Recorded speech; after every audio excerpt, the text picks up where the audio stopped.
Again, I'm Marco Pardi, president of the school board.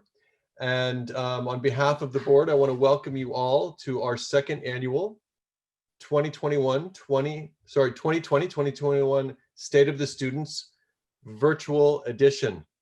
We want to thank all of our teachers, our administrators, and our staff for making this district such a wonderful place to be, work, and learn, for all of our students to grow and to become globally minded citizens.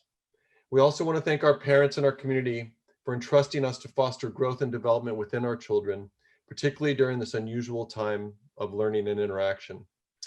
And the Board of Trustees remains committed to our strategic plan. And as a reminder, our four strategic objectives are balanced learners, supported staff, communications, and sound finance and infrastructure. But I don't want to take any more of the spotlight away. I'm going to introduce now Dr. Kimberly Berman, our superintendent and our district leader. Kimberly. Mr. Pardi. Thank you everyone for being here. We appreciate all of our trustees, our students, our staff members, our teachers, and our families that are joining us here tonight. We appreciate that this is our second annual State of the Students, even though it is virtual this year. We are here to celebrate our students and all that they have accomplished and continue to accomplish despite the many challenges that have faced all of us during this pandemic. This evening's presentation is dedicated to two of our board members, Leslie Wachtel and Bob Jacobs. Their last meetings will be with us in December. Leslie Wachtel joined the Mill Valley School District Board of Trustees in 2011. She was president of the board in 2013, 15, 17, and 19. Leslie and her husband Ken have lived in Mill Valley since 1984 and have raised their 4 children in Mill Valley. In addition to that, she has a grandson on the way who will be a Mill Valley student here in another 5 or so years. She has been an active volunteer in our schools for over 25 years, and we appreciate everything that she has done for our district. Bob Jacobs joined the Mill Valley School District Board of Trustees in 2011. He has been a resident of Mill Valley since 1976 with his wife Paz and their 2 children, Ian and Hillary. Bob was a high school biology, physiology, and environmental problems teacher for 21 years at South San Francisco High School and Zuni High School on the Zuni Reservation in New Mexico. Bob taught 8th grade general science at Santa Rosa Junior High and life science at Mill Valley Middle School for 19 years until his retirement in 2010. Thank you, Bob and Leslie, for your dedication to our district and to our students. We dedicate this meeting and this second annual State of the Students to you and the service you have provided to this entire community over the course of these many years. We will post this presentation on our district website and on our YouTube channel to mark this school year for our entire Mill Valley School District community. And so without further ado, we will jump into the highlights of our evening. This is our entire Board of Trustees: Marco Pardi, our president, Emily Yulhorn, our vice president, Todd May, Leslie Wachtel, and Bob Jacobs. Next slide. Our district office leadership includes myself, Dr. Kimberly Berman, your superintendent. We also have Dr. Michelle Rollins, our assistant superintendent of business services, Julie Harris, director of student support services, Erin Conklin, special education coordinator, Jessica Good, our director of human resources, Nicole Rayherm, director of educational technology, and Julio Arroyo, director of maintenance, operations, and safety. Next slide. Our site leaders are with us on the call this evening, and they get the pleasure of introducing our kids here shortly. We have our Strawberry Point School Principal, Kimberly Russell, our Tam Valley School Principal, Laura Myers, Edna McGuire School Principal, Leo Kostalnik, Park School Principal, Aubrey O'Connor, and Old Mill School Principal, Jason Matlin. At the middle school, we have our principal, Anna Lazzarini, our assistant principal, Mark Nelson, and our dean of students, Lisa Lamar.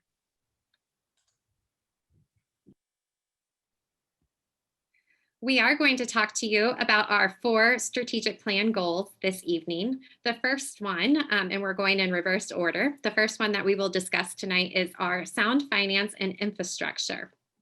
Next slide, please. You can see here, this is an overview of our adopted budget. Each year we do adopt a budget and we have regular intervals in which we bring information to our community so that everyone can understand how we are funded and how those expenditures are impacting our students in our school district. If we look at this, you can see salaries and benefits make up 79% of our school budget. From there, we are able to allocate our other funds to other ways that we impact students. We'll go to the next slide, please.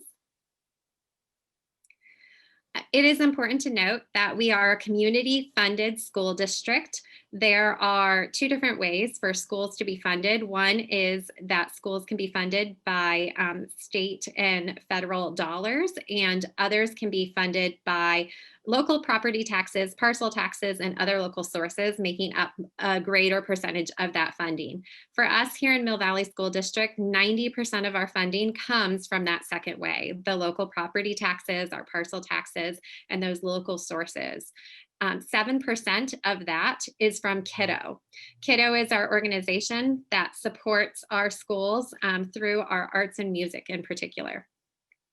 Community and family donations to the PTAs help support our schools for other programs and field trips, assemblies, community building events, and other classroom supplies as well. We do have a new webpage that we started this last year called MVSD Together Funding Alliance, and that's where you can find out more information about funding for our school district. It's important to note that we are supported by the current 2016 Measure E parcel tax in our district and the supplemental parcel tax that is expiring in June 30th of this coming year. In addition to that, we do have a AAA bond rating through S&P and Moody's, and we are one of only 7 school districts in the entire state of California to have that honor. And so we attribute that to the wise stewardship of our Board of Trustees. In addition to that, we did refinance our bonds here in the spring, and we have saved taxpayers an additional $650 to $1.7 million over the life of the bond. We continue to look at our bonds and make sure that our expenditures are used in the positive ways to affect our students. In addition to that, we do have a community financial advisory committee that meets quarterly, and that is an independent group of citizens here in our community that help guide and make recommendations for our best practices. We'll go to our next goal. And for this goal, communications, our communications specialist is going to share more with you about that, and that's Amanda Finlaw. Hi, good evening, everybody. So I'm going to share a little bit about our 2019-20 school year communications metrics and data, just to provide some insight. Communications is, as Dr. Berman said, one of our 4 strategic plan goals, and we have been actively increasing our communication to all stakeholders across all platforms that we use, including Parent Square, which we use for our internal and external newsletters and emergency alerts, our district website, video content, and social media. During the 2019-20 school year, we worked to provide regular communication through engaging video content, clear website information. We tried to build community through the 30-day challenge campaign that was quite successful at the beginning of the school year, and through the first annual State of the Students address, which tonight we are celebrating the second annual. In addition to our regular communications, we faced some PG&E public safety power shutoffs, and then COVID obviously happened starting in March 2020, which changed our communication strategy for the remainder of the school year. Because of those events, our communications shifted from community building and sharing information to more of a public information status, sharing updates as they became available.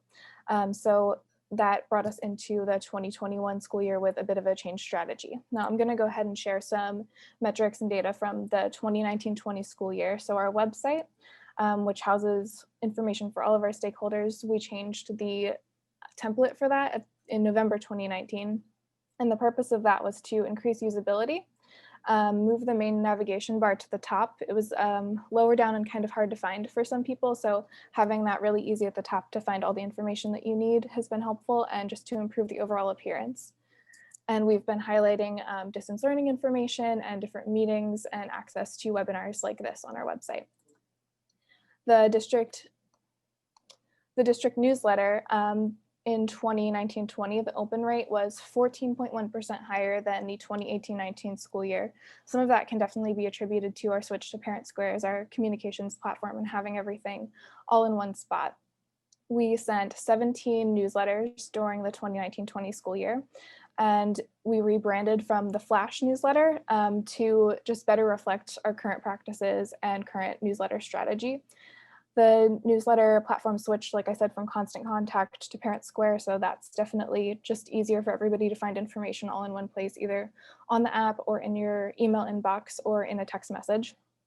And 100% of our district families and staff receive our communications through Parent Square. So that's a huge improvement from Constant Contact, which may have been in a spam folder or just may not have been as easily accessible.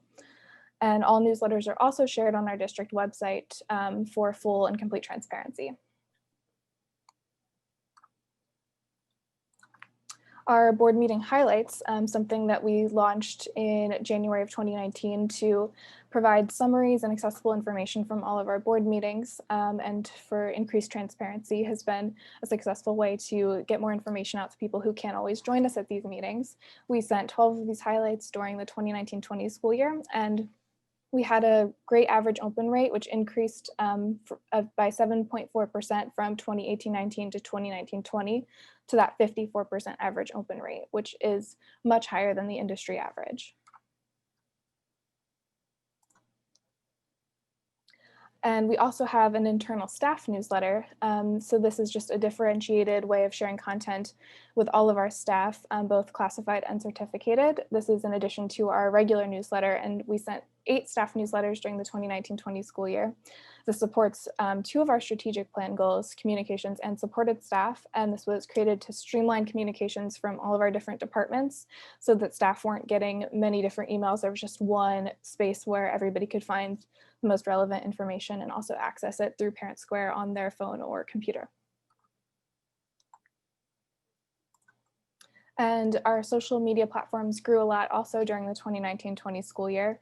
On Facebook, our following grew by 40%. Our best month was March, and we had a reach of close to 10,000 people and over 1,000 post engagements. While our most active audience is on Instagram currently, maintaining that Facebook presence has been a nice way to reach people who actively use that platform and share content there, and also really engage with our video content that we share individually on Facebook in addition to our YouTube channel. On Instagram, we grew our audience by 35% during 2019-20. We had an average of 354 likes per month and 16 comments. And August was our best month with 511 likes and 31 comments. And this remains our fastest growing platform. Our community has regularly been interacting with our stories content, and we've been receiving about 150 to 250 views on those 24-hour little stories that pop up. It's been a nice way to build community and keep the community engaged.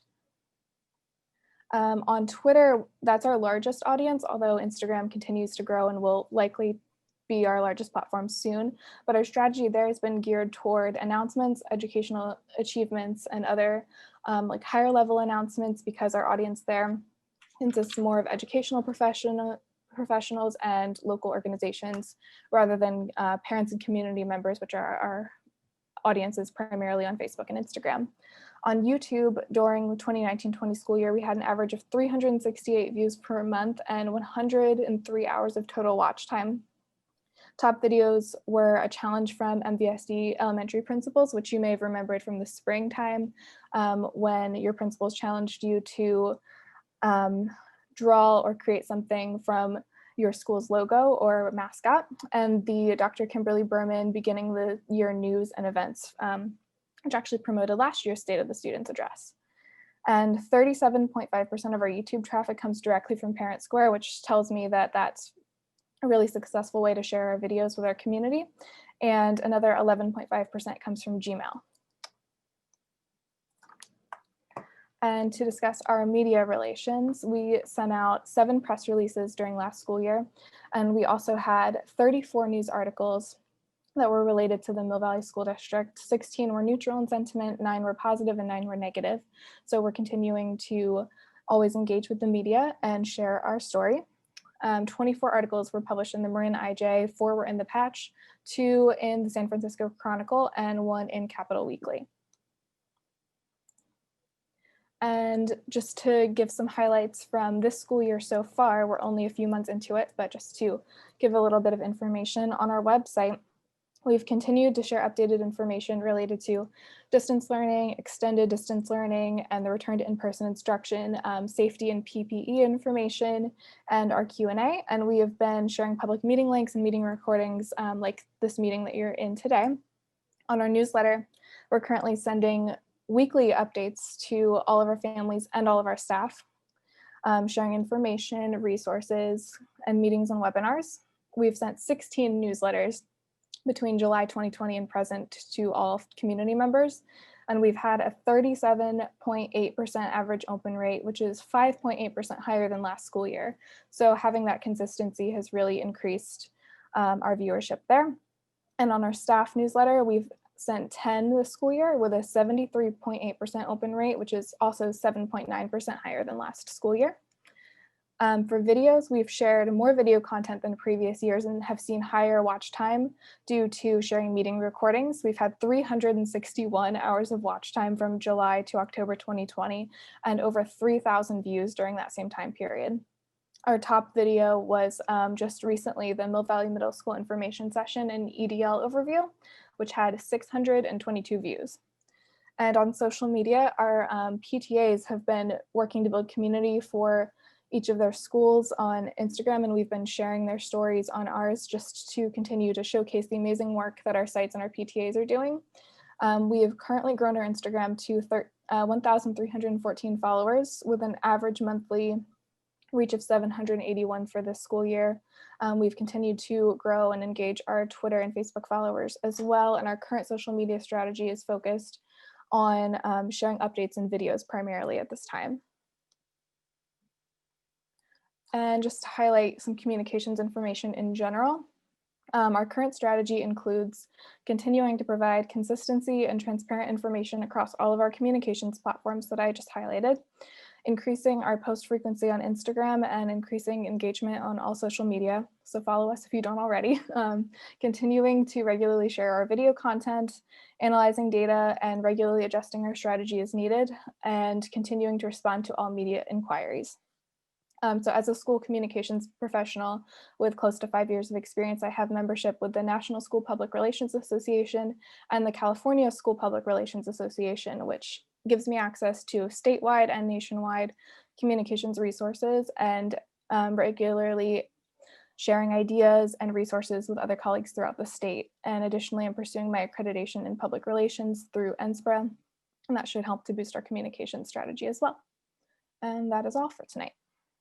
Great. Thank you, Amanda. We appreciate you sharing more about communications in our district and your commitment to continually increase our communications and engagement with our community.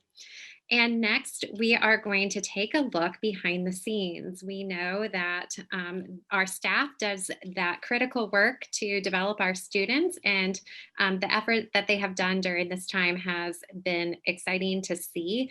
And we are highlighting some of these incredible teachers across the district during distance learning. So we'll show you a video.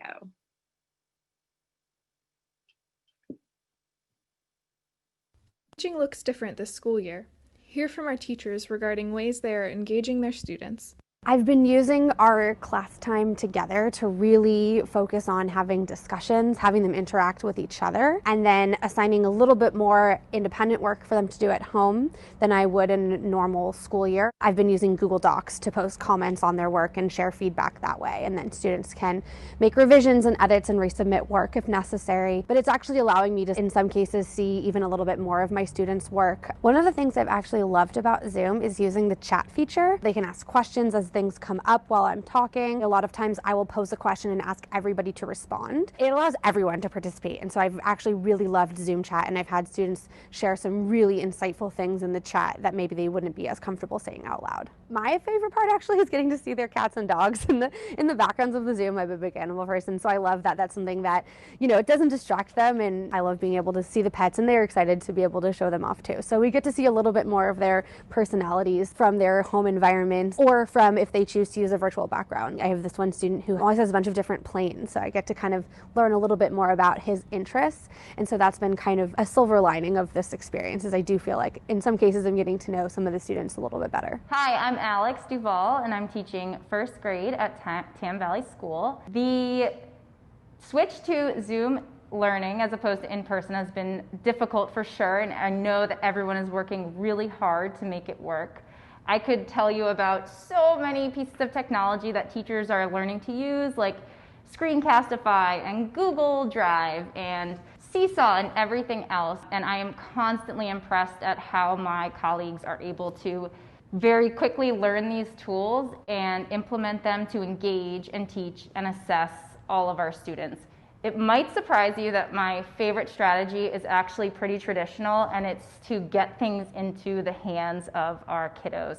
So weekly, we put a lot of thought into what goes home in these Ziploc bags, and they're getting home to our kiddos because of awesome parents who are picking them up and dropping off work. And in a time where we are connecting through a screen and learning through a screen through most of our days, it's really special to be able to be holding the same thing and working on it together. And it's forming this connection that technology doesn't actually do for us. The biggest treat for me is having them go through their bags every week and notice that we all have the same things. It's kind of like that saying, we're looking up at the same moon even though we're far apart. So that's been really great. Hi, my name is Sasha Vargas. I'm a fifth grade teacher here at Edna McGuire School. So in Google Classroom, I'm able to post assignments, and students are able to take pictures and post their work or attach documents so that I can see it and give them feedback using a little voice memo, or I can give them feedback using a rubric or typing something out. I also use Seesaw to be able to see students if they're going to give a speech or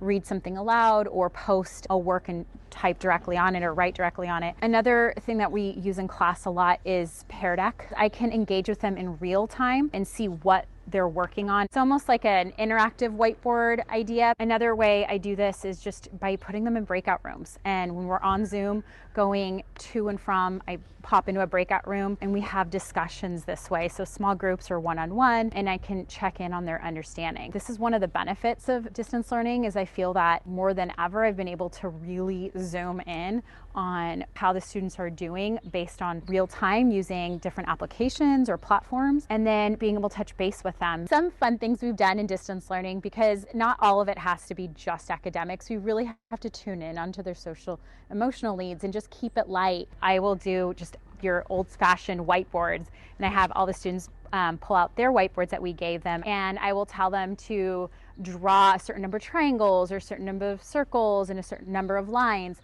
and then I have them all put up their whiteboards, and the students love just doing this kind of little brain break in a sense, and use the triangles and the circles and the lines that they were supposed to create, but they all have something beautiful and different. I'm Talia Kay, and I'm one of the kindergarten teachers at Old Mill School. So what I've been doing for the kindergartners since it's their first school experience is we've been doing a lot of community building. We've been getting to know each other's names. We've been doing sharing time every day where each of the kids gets to bring their toys. So this is another time for the kids to get to know each other and find similarities between things that they like. My favorite strategy for Zoom teaching would be using Seesaw for the games. We've also been doing whole group and small groups, and the small groups are great because they're 5 to 6 kids, and I'm able to check in with each of them to make sure they're understanding. We got a fish named Jumpy, and the kids had to earn 35 marbles. So they get marbles every time they're using their listening ears, or their eyes are on the teacher, or they're working together. So during the breaks, I'll put the iPad on the fish. They're able to watch Jumpy swim around and eat its breakfast. So that's definitely been a highlight. I've been collaborating not just with my team partner, but kindergarten teachers from around the district, and other teachers in multiple grade levels to figure out the best way to engage our kids during this time. So that's been a really fun thing to do, to talk to everyone, to get more tools in my pocket. Hi, I'm Tara Ordonez. I teach first grade here at Anna McGuire School. My team and I, to begin with, are really strong, and we are working together and really just honing in on what we think are the most important things for first graders right now. A really big part of having the kids kind of be successful in this model is creating a sense of community and routines and structures that the kids feel comfortable participating in and being a part of something much bigger than just themselves. We all need to feel more connected in this environment, and so we work really hard to create opportunities for them to interact with each other, to answer questions with the whole group, to recognize their common experiences. A strategy that I'm loving is when we enter each day, we have a greeter that I allow into the room first. As everybody enters the room, they greet them, and then the student who has just been greeted greets the greeter back. I had lots of reservations about how it would be in the beginning, and I feel like the kids are so resilient and they're so adaptable, and we have so much fun together. Hi, my name is Jonna Palmer. I am the teacher librarian at Mill Valley Middle School. I like to do a lot of screen shares, whether it's a Google Slides presentation or web searching techniques. I also like to get them involved using Pear Deck, which is an add-on to the slides program for Google, and that allows students to interact with what I'm showing them on the screen. I've been really surprised since March at some of the incredible things that we've been able to do and ways that I've been able to connect with students, in some ways in different and even better ways than we were able to connect before. For instance, I actually had a message from a friend of mine in Berlin wanting to know if we wanted to connect with another middle school. So we actually started meeting with this class in Berlin in March of last year, and we've kept it going. So it's been so nice because kids are able to connect to students in another country, but they're going through largely the same thing. Also, I've been holding library office hours, which at the beginning of this fall I thought was going to be me sort of sitting there and getting some work done while I answered a few questions, but instead I've gotten this wonderful group of MVMS students who just kind of like to hang out and talk about books and their homework, and most of them are from different elementary schools, and they've actually met each other just hanging out in library office hours and started their own creative writing club through the school. I love that not only have I been able to connect with students, but they have actually been able to connect with each other in that way, and that's been really nice. Hi, my name is Kathy Cohen. I teach 4th grade here at Tam Valley Elementary School. You have to really pick and choose what you want to teach and pick activities where you get a lot of instant feedback, and I'm having to be really much more flexible because you just have to go with what's working with the kids. They love using the chat. I like using whiteboards. They like to hold up the answers and it keeps them engaged. And I think just really variety for me, but also not introducing too many new things. I do check-ins, so I get feedback from them. I use the Google Forms and I ask them what they like, because it is really hard for them to be in a little box. So I try to get as much feedback and buy-in from them and do what they like to do as much as I can, because in the classroom, they get all this positive reinforcement to do the things that they like to do. So I'm constantly changing what I'm doing with their feedback. And my feedback of what I see is working for them. They're so happy to jump on, and they want to see their friends and they want to see their teacher.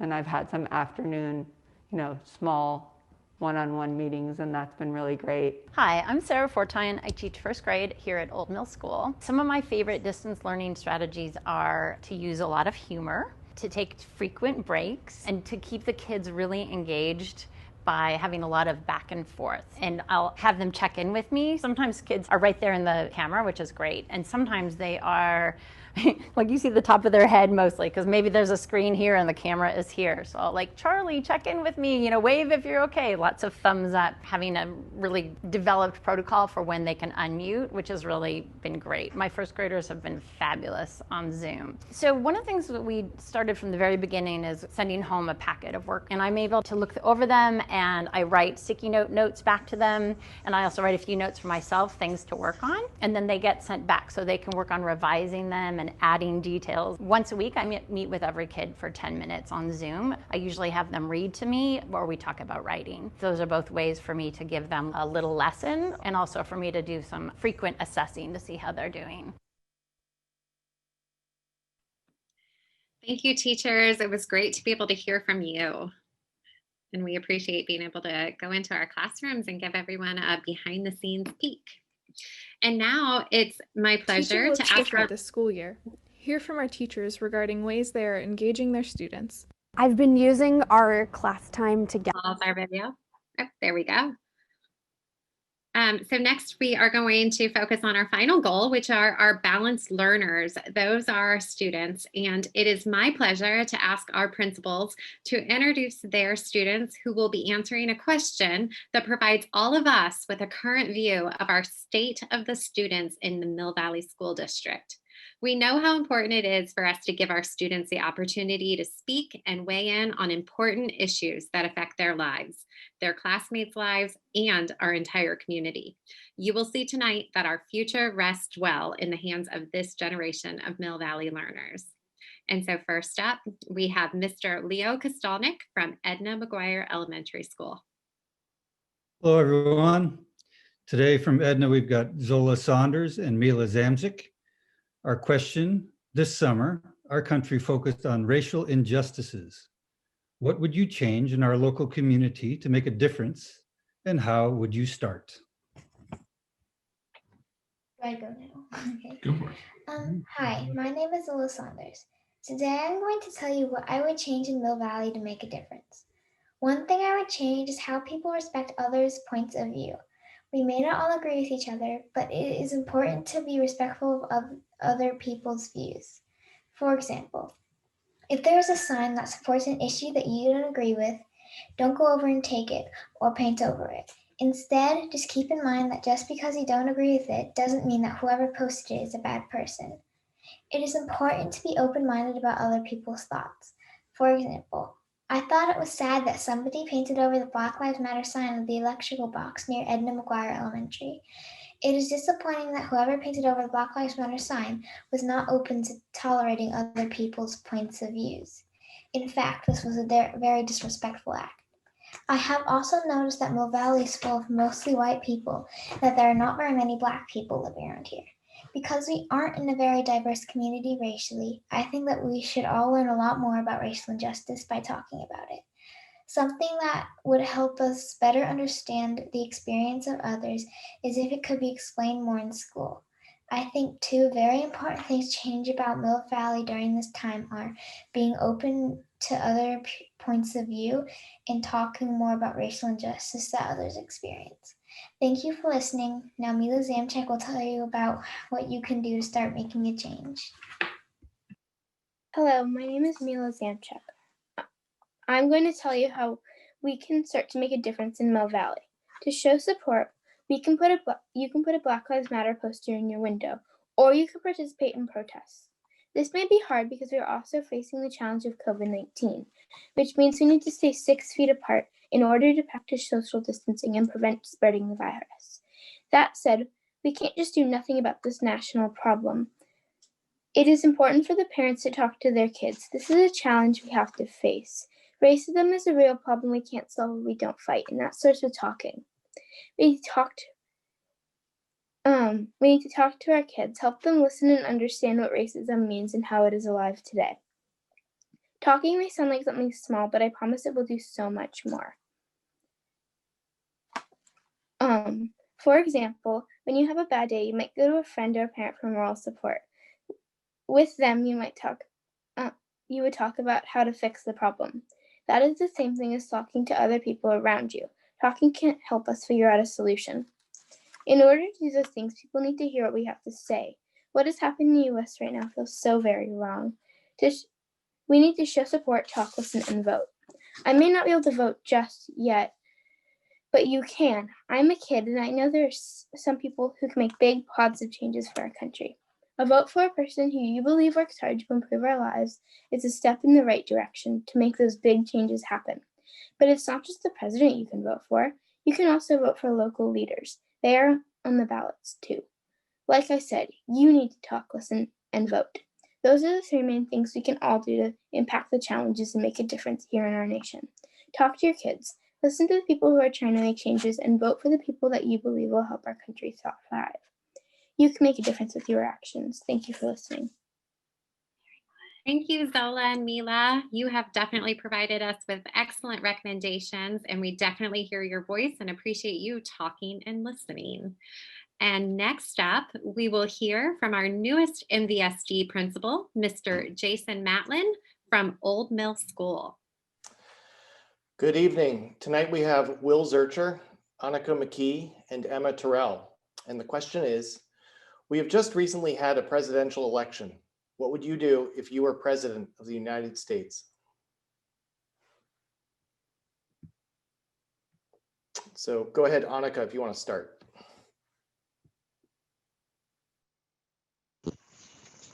Hi, so I'm Annika, and for me, the three most important things to me, if I were president of the United States, are climate change, education, and racial equality.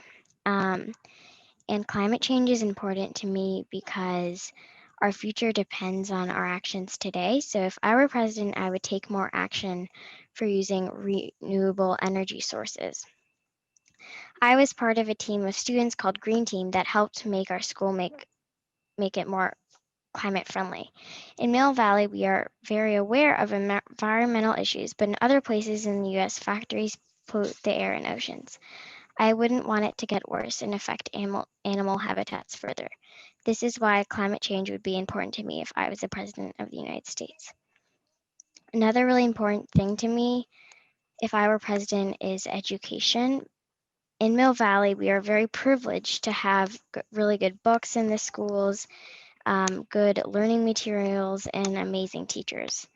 But it's much more common than you think in the US for kids not to have good teachers and learning materials. If I were president, I would make sure that every public school had organizations like Kiddo to help pay for music, art, and PE teachers. Another issue with America's education system is that college isn't free. This is bad because college educates you further. All people in America should be able to go to college because the knowledge that you can learn benefits you in getting a good job, because you may have dreams or wishes that you want to complete. It can also help so that you know which of those goals are achievable. It gives you creativity and inspiration for artwork and other projects. If I were president, I would make sure that everyone could be able to go to good schools and everyone could go to college. Racial equality is important to me because it is a big problem in many southern states, but racism happens everywhere in the country. I myself have experienced what it feels like to be on the receiving end of racism in Mill Valley. No one should ever feel like it's wrong to be who they are. You should be proud of your heritage, not ashamed. In America, we should celebrate our differences. If I were president, this would be important to me because I felt it and I'm half Japanese. These are the three reasons of what would be important to me if I were president.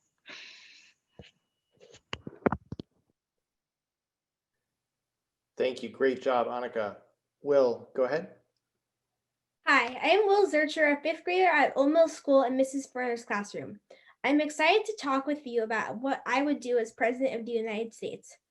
If I were president, there are three things I would focus my attention on. First, I would promote racial equality. Second, I would improve healthcare. Finally, I would help the environment. To start, this is how I would promote racial equality in the United States.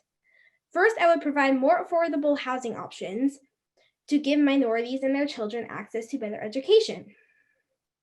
Second, I would provide more government college scholarships to minorities in need to provide more education and career opportunities. Third, I would provide more loans to minorities to help them start small businesses and build successful careers. Next, this is how I would improve healthcare. First, I would pass a law so healthcare is free to everyone. Second, I would give more money to hospitals to ensure that they have the best equipment and medicine to treat patients. Third, I would allow free COVID testing so our country would be less infected with coronavirus. Finally, this is how I would help the environment. First, I would encourage Americans to walk or bike more and drive less. And when they drive, I would encourage them to use an electric car if they have one that does not use gas and reduces emissions. Second, I would encourage the world to recycle and reuse the materials to conserve our Earth's materials and resources. Third, I would ask every American to plant a tree because trees help clean the air and help stop climate change. This is what I would do if I were president to help our country be a better place. I believe that by promoting racial equality, improving healthcare, and helping the environment, we can make an important difference. This is what I would do if I were president of the United States of America. All right, thank you, Will. Great job. Emma, go ahead. Hi, I'm Emma Terrell, a fourth grader at Old Mill School, and here are some ideas of what I would do if I was ever elected President of the United States of America. I recently read a book called The Hidden Life of Trees, and it talked about how all living things are connected, and even if one tree is sick in a forest, how others work together to help feed that tree, even if it isn't the same species. The book showed me how life can thrive if its roots are strong and each player in the forest supports each other. So I would go into my presidency with that simple knowledge that we are only as strong as our weakest link, and to grow and to be healthy, we have to work together. One of the most important issues facing any leader is the climate crisis. With sea levels rising, fire seasons being stronger and longer, and days of crazy heat, it's hard for me not to think a lot about climate change right where we live. The United States is the world's second largest producer of greenhouse gases, and our country has a very important leadership role to play in efforts to address climate change. The first step I would take as president is to rejoin the International Paris Agreement on climate change. Then the next step I would take would be work with our best scientists to reduce our need for fossil fuels and create new sources of energy. Then I would work with Congress to fund programs to combat climate change here and around the world. This would not be something I would wait on. Climate change must be addressed right now. But the climate crisis is just one of the many issues facing any American president. Right now, the coronavirus is causing death and so much physical and financial suffering. If I was president, I would work with state leaders to create a national mask law, as we know masks are a proven way to reduce cases. I would also work with the best medical researchers to help lots of free testing, new treatments, and companies to create long-lasting vaccines. I'd ask our congresspeople to provide money for communities around the nation who are struggling. I would work with our international friends, as we know the pandemic does not respect any boundaries. Another big problem I think America is facing currently is immigration. It is not kind to keep children at the border of our country and separate them from their parents. Almost every person that comes here from a different country is not a criminal. They are not murderers. They come here to start a new life for themselves and their families. We need to support them. All our ancestors were immigrants, whether they came here 4 years ago or 400. This is a beautiful country filled with so many resources. We need to share it. Other issues I would take on if I was president would focus on equality. As an American president, I would work to ensure that we are all treated as equals. It doesn't matter the color of your skin, who you love, what your gender is, we all need the same opportunities. And sometimes that means those who are further behind need a little support to catch up. I would be a president that helps all people catch up. Thank you. Thank you, Annika, Will, and Emma. I think we have some future presidents on our panel tonight. Next, we have Park School and Principal, Mrs. Aubrey O'Connor. Thank you. And we heard kid voices and we all came running to listen. So I have tonight Juliana Novotny from 4th grade at Park School and Cece Sharp. The question, ladies, is fires in our local communities are a concern for everyone. Our air quality and typical outdoor activities have been affected. What would you recommend to our entire community to make a positive impact? And let's start with Ms. Novotny, please. Thank you. My name is Juliana Novotny, and thank you for letting me do this speech. So, smoke is hard for many people. Being a kid, the smoke impacts me the most by not being able to go outside. I think this is what impacts other kids the most too. It impacts everyone in a different way. We need to prevent fire because it hurts our wildlife and our community. Here are some things that I would recommend to our community to help keep it safe from the smoke and the fires. I think we should put out some fires, but let some burn in areas that people don't live in, and do lots of control burns after this thing is over, so this sort of thing won't happen anymore. Fires are things that are supposed to happen in the wild. They're supposed to clear plants away so other plants can grow. But people keep putting out too many fires so many fires in the past. There are too many plants that are able to catch on fire very easily. So fires can spread farther and farther, going across lots of things that would usually stop a fire, like rivers and cement and more. People need to find ways to stop that by doing more control burns and not putting out as many fires. It is the way nature works. In the Bay Area, we have had some bad fires, so people should not grow flammable plants to keep our community safe. People should also start growing redwood trees, because lots of other trees cannot survive burns like this, but redwood trees can deal with burns very well. But we should not grow too many, because then there won't be room for the other plants to grow. After all, fires are meant to clear plants out of areas. And that is what I believe about smoke and the fires. Thank you, Juliana. Wonderful. And now let's hear from Miss Cece Sharp. Hi, my name is Cece Sharp, and here's what I think about fires and smoke in our community. There are ways to better prepare ourselves, like packing go bags and getting all things you need, just in case of an emergency. Clearing flammable plants around your home is another way to really help you prevent fires coming into your area. My friends and family have lost homes these past few fires and years, and I've experienced a lot of trauma and stress and everything in between. Even though I have not personally lost a home, I have felt my family and friends like worry and concern. So we came in to help and we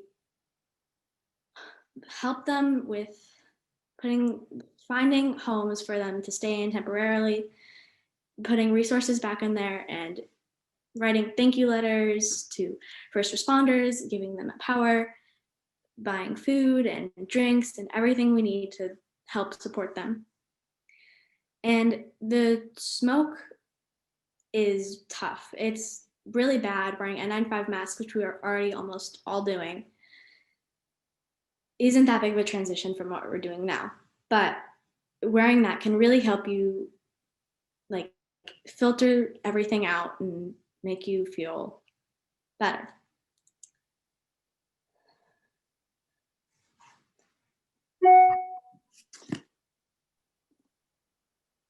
Making the best out of it is another way to help you get through this time. Like doing indoor activities and things with family and friends that can push you through everything that you're going through. So we improvised. When my aunt's house burned down, we helped her and we searched through things, helping find memories and anything we could. Ways I recommend to make a positive impact on our community is you could talk to the city council about your ideas and putting out in the public. Prepare yourself for the worst, but hope for the best. And that's what I think about protecting our community from fires. Thank you, Juliana and Cece. It's helpful to get your recommendations for our community to keep us safe. We appreciate that. We will now hear from Strawberry Point School Principal, Mrs. Kimberly Russell. Good evening. I'm very proud to introduce two wonderful fifth grade students from Strawberry Point, Caden Bartow and Will Burton, who will answer the question, you've lived through a pandemic, which is a very unique world event. When you are older, like your parents, what are the top 3 things you think you'll remember most about this time? And Will's going to go first. Hi, my name is William Burton, and I'll be sharing 3 things I'll remember in the future about the pandemic. When I look back at this moment in time, I will never forget the great experiences I had with others, the opportunity to get outside, and the enjoyable times I had with my family. I will remember the hardships the pandemic has caused and how we had to quarantine for months. I will always remember the great experiences I had with my friends. I was able to hang out with them from a distance and enjoy bike rides. When I did see friends, I knew I had to social distance and always wear a mask for my protection as well as theirs. Wearing a mask was hard, but I got through it and now they feel normal to me. Another thing that was a positive during this time was the ability to see people I wouldn't usually see thanks to Zoom. This helped me stay in touch with friends even though we were far apart. Just being able to get outside during this pandemic made me feel like COVID never existed. When I did get outdoors, it changed my whole mood and made me feel 100% better. One of the things I love to do most is go on bike rides and breathe in the fresh air, which help me relax and take my mind off stress caused by being stuck inside. Bike rides definitely helped me get out and re-energize. They got my blood flowing when I was tired. I will always remember how much time I was able to spend with my family and what I went through with them. Without my family, it would have been very difficult to make it through COVID. When I was ever feeling down, they would find something to keep me busy. We would take trips to grab smoothies or go shopping. They always support me in everything I do, and it was different during this pandemic. They will always just know how to raise my spirits. My experience during this pandemic has changed my life forever. I will never forget the changes I have to had to make. This pandemic has given me a different perspective on life. Things happen in life, and it's always best to look up on the upside of any situation, and that will always make you feel better.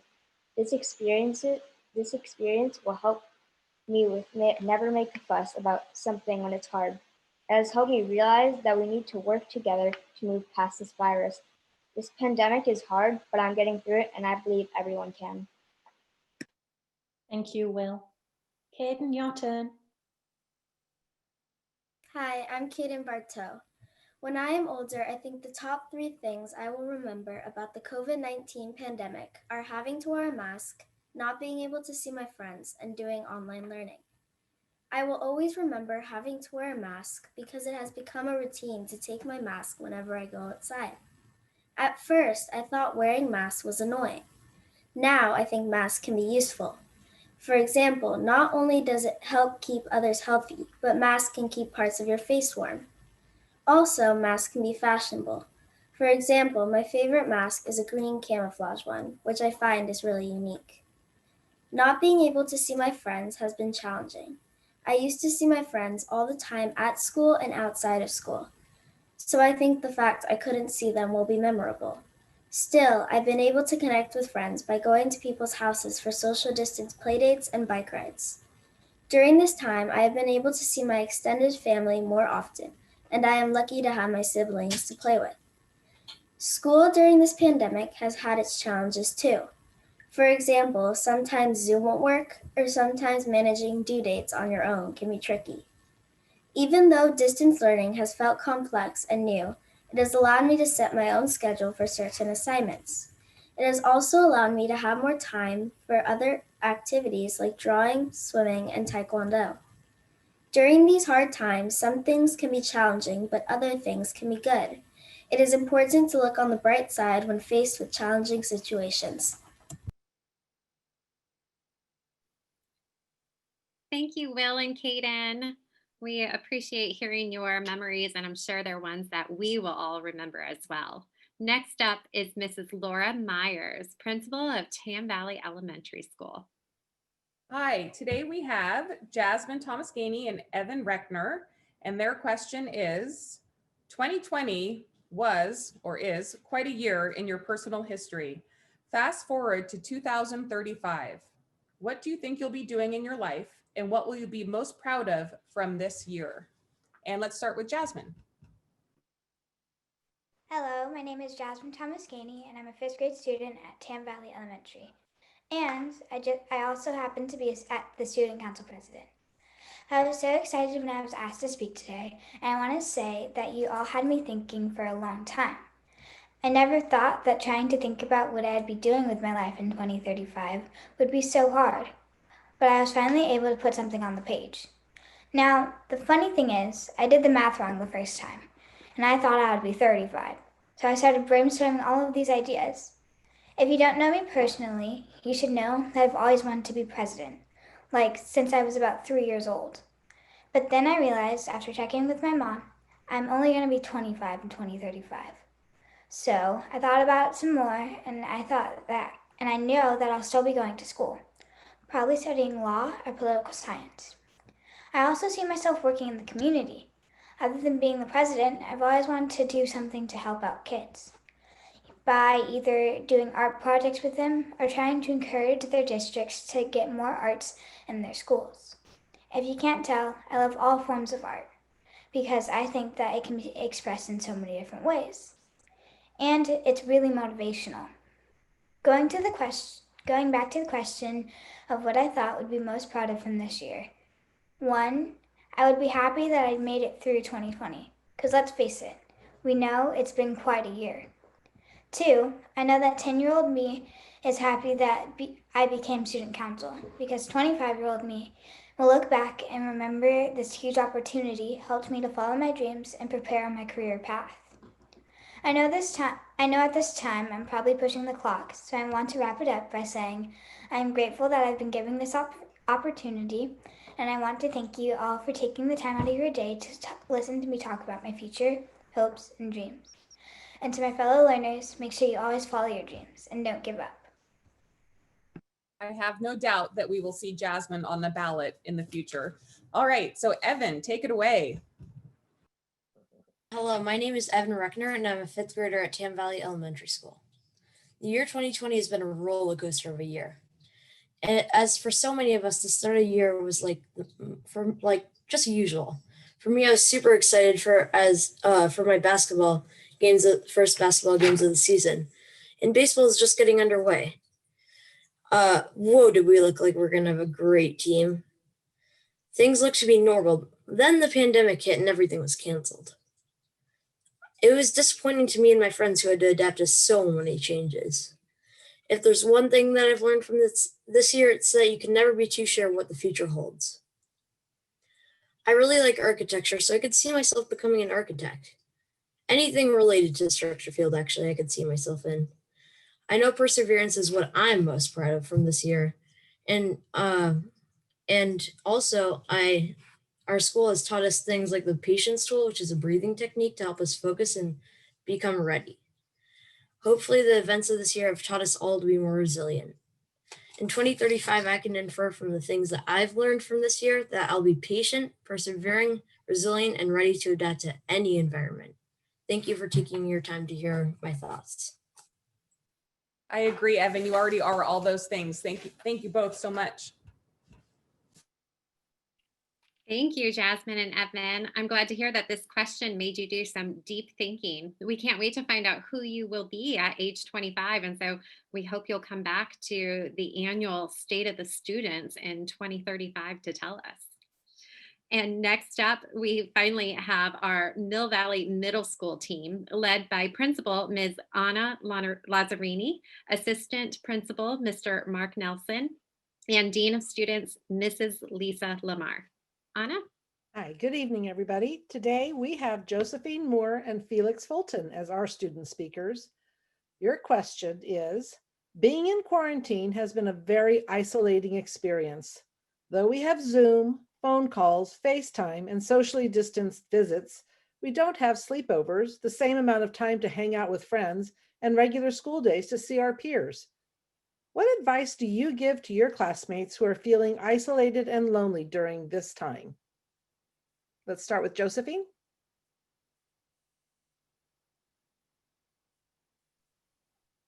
Hi, my name is Josephine Moore and I'm an 8th grader at Mill Valley Middle School. Last year, school was hard. There was no schedule, so the workloads every day varied greatly. My friends each had different schedules and it was hard to know when they were available to talk. I felt lonely and lost in all the new technology that I had to navigate. This year, I'm trying harder and making it a priority to keep in contact with my friends.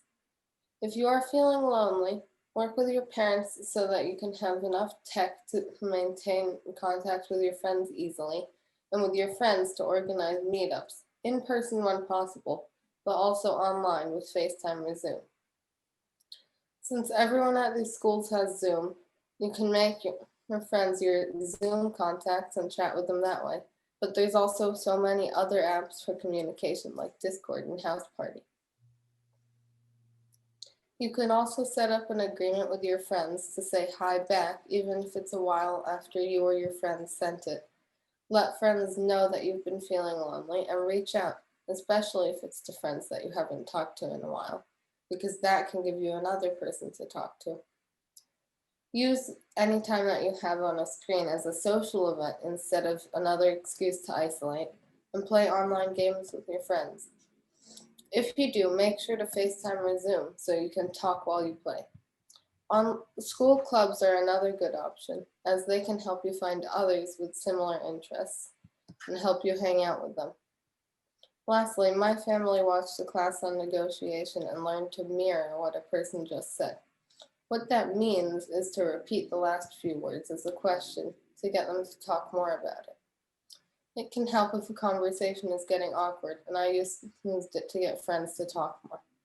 I hope this helps you and know that you're not the only one who feels that way. That's great advice, Josephine. Thank you so much. And Felix Fulton? Hello, everyone. My name is Felix Fulton. Thank you for letting me speak today. I feel, especially for me during quarantine, the days kind of got away from me, just sitting on my phone, not really doing anything. So what I really like to do is the day before, I write out a schedule on what I'm going to do. Maybe in the morning, very specific, when I'll eat breakfast, what I'm going to do during the day, like all that stuff. And I feel like that just helps me do what I'm going to do for the day. And it helps me like get on schedule with what I'm going to do, so I don't feel like I did nothing that day. Another thing is nature walks, being out in nature. We live in one of the most amazing places in the world. We're 15 minutes away from the beach, an hour away from snow, like 30 minutes away from the coolest city. So I feel like really getting out there and just being in nature. And I think that really helped me calm down. I love to go on bike rides. Like I think, what's his name? Will Burton said, bike rides are so fun. I have this one where I go up a hill and then I bike down the hill, and it's like a really nice experience. I have music playing and I'm just living my best life. And another one is indulging in a new hobby during quarantine. So setting a goal for when you come out of quarantine. Like I started a garden during this quarantine. I've always wanted to grow my own veggies and herbs. And another example, my friend who came into quarantine, a really good dancer, but every day she made time to work hard on what she was doing and like take classes from all these amazing choreographers. And once we got back into safe dance classes, she was so much better, and you can really see the improvement. So I feel like if you're feeling really isolated, have something. It can be a very small goal on what you want to do, but I think we have all this time on our hands. We should put that to some use. Thank you. All right, some great advice from both of you for all of us, not just kids. Thank you so much. Thank you, Josephine and Felix. That was good advice. I think we'd all love to go on a bike ride, living our best life. That sounds like a nice thing to do. Staff, families, community, we know that all of you have been instrumental in encouraging critical thinking, analysis, and engagement from your children. Thank you to our administrators for leading our schools, our staff for providing learning, and our board for your guidance. And thank you to our students for sharing these amazing insights with us tonight. Please stay with us as we now transition to our board meeting.